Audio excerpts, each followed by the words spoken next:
ప్రభు అయిన యేసుక్రీస్తు నామంలో మీ అందరికీ వందనాలు.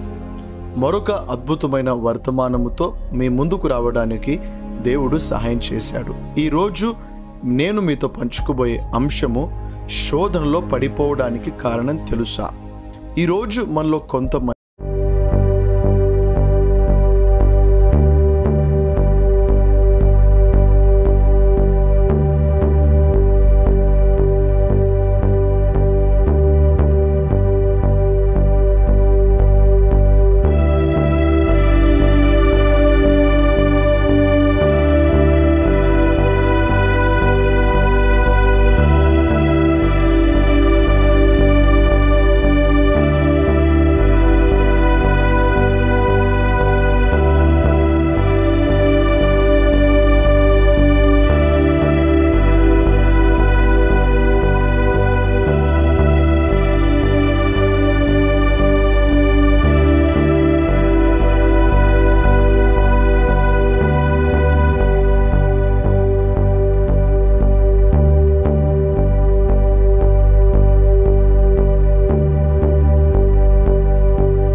అయినప్పుడు ఈరోజు నీవు దేవునితో సహవాసం కట్టయినట్లయితే నువ్వు శోధనలో లొంగిపోతావు.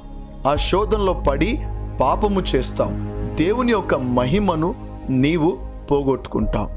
ఎప్పుడు శోధనలో పడ్డాడో తెలుసా మీకు? ఒంటరిగా ఉన్నప్పుడు.